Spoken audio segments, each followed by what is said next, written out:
What's up, YouTube? Local Paradox here, bringing you another deck profile. Today on a fun little casual deck I enjoy playing, the Vampire slash generic zombie support deck. It's a very casual deck.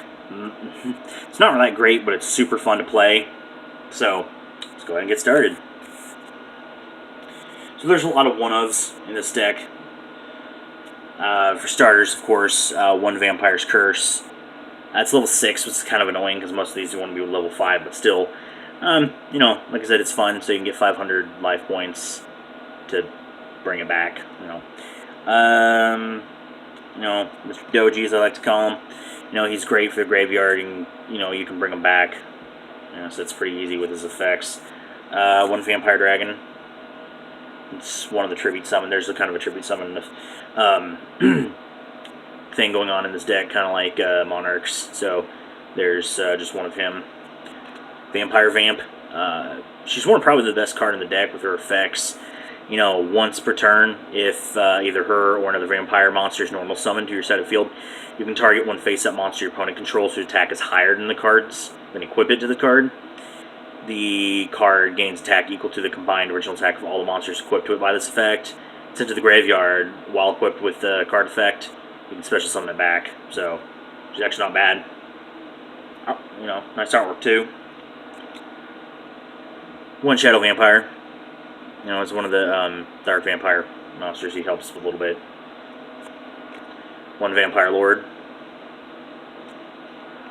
One Vampire Grace. You can probably knock her out of the deck, to be perfectly honest, but I love the artwork on it. It's got an Anne Rice feel to it, so it's cool. Oops, try that again. One Zombie Master, sending one monster card from your hand to the graveyard to special summon level 4 or lower. It's really nice because this deck, obviously because they're zombies, do a lot of graveyard power, so it's super nifty. A couple Unizombies.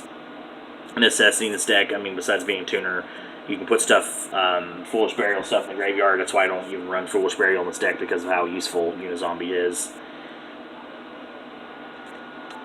Couple of Izol, or what's her name? Her. So she's the one. If you control the Tristan, you can special summon her, so you can get out either a rank 4 real quick easily. You can also target up to 2 zombie monsters you control and declare a level from 5 to 8 to become that. So you can XYZ as long as it's going into a zombie.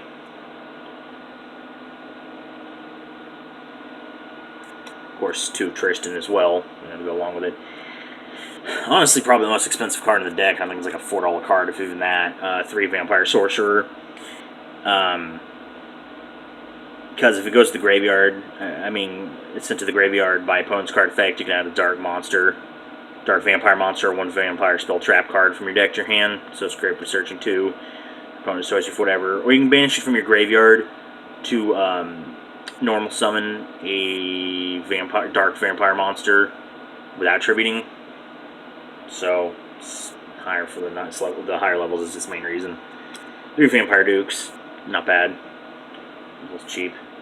And lastly, 3 Mizukis.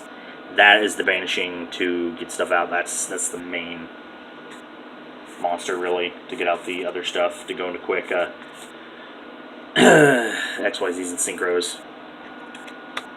2 Twin Twisters. Graveyard power is really good in this deck, so ditching stuff in the graveyard is not hurtful in the least. 3 Allures, naturally for draw power. The banishing kind of hurts in this deck because you want stuff in the graveyard, but still, the fact that it helps you because this card does get consistency issues. 3 Vampire Kingdom. So zombie-type monsters gain 500 attack during damage calculation only, which is nice. Nice little boost. You can also, when a card is sent to your opponent's deck to the graveyard, because some of the vampires do that, you can target 1 card of the field, send 1 Dark Vampire Monster card from your deck to the graveyard, and destroy the target. It's nice. The only problem is, since there's a lot of graveyard stuff, that you can actually end up helping your opponent if you're not careful.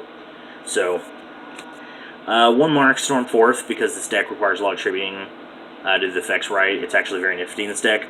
I find a nice little tech card. 1 Dark Hole. It works. You can switch it out for Raigeki if you want. Book of Life. Nifty.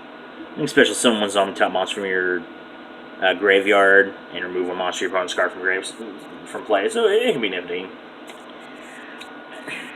Just because I really like it, and since I have it and there's no other reason, is Overpowering Eye to let a zombie monster with 200 attack or less attack directly. I guess it's nifty. I mean, I've never been in this situation because I haven't really played this deck that much to finish off your opponent a little bit, but it's not really that great of a deck, to be perfectly honest. And some generic trap cards. Bottomless, Compulse, you can switch that with probably some other stuff. Call the Haunted, because you want to bring stuff in the graveyard, although you probably could switch it out for, Soul Charge or whatever. I don't remember why I have Storming Mirror Force, but I have it in here. And lastly, I only run one of it, the Vampire Takeover. And to help you, it works kind of like to get the Vampire Castle, whatever, card out, so, Alright, Vampire Kingdom, excuse me.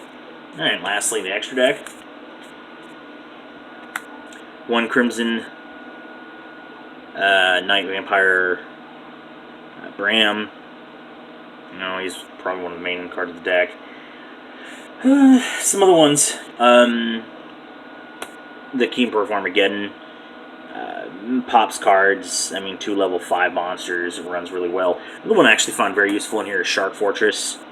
It's 2 level 5s, and since it's dark, it works quite nifty. Number 14. I don't think I've ever actually gone into it, but... Oh, I'm sorry. I have 2 Brams. I got separated, so I run 2 Brams. Alright. Card that seems very, very strange, but this is actually one of the most useful cards in the deck. Pilgrim Reaper. It sounds weird. It's 2 level 6, so it's slightly harder to go into, but he gains 200 attack and defense for every dark monster in either player's graveyard. Just dark. Detaching 1 material from it. Each player sends the top 5 cards of the deck to the graveyard. It mills 5 cards, which in this deck is so useful. And once again, you might actually help your opponent on accident, but still, it's super useful for more so in the graveyard. And lastly, Lancelot. He's level 8. You have to use Sold, or whatever name is, in Tristan to go into one, but he's super, super useful. This Dweller, stop your opponent's graveyard effects if you're worried. Anti-Luminescent Knight, he's pretty useful too, for some rank 4s. That is one of the ways to get your banished monsters back if you have to banish stuff, so I run one of it, it's useful. Gaga Cowboy, Burn for Game, Master Knight, or Master Key Beetle, because it uses darks, and I found it some use, but it's not that super great. And then lastly, Castell, just to get over stuff. I also run a couple Synchros, just 2, Scarlight, because he's level 8. And yeah, Shogun Saga, because it uses zombie types, you can give an insane boost to its attack. It's actually quite useful in this deck. So anyways, thanks for watching. That was my profile on, vampire slash, generic zombie support. So I hope you had a great watch, and don't forget to like, subscribe if you haven't already, comment if any other kind of videos you'd like to see next, and I'll see you next time.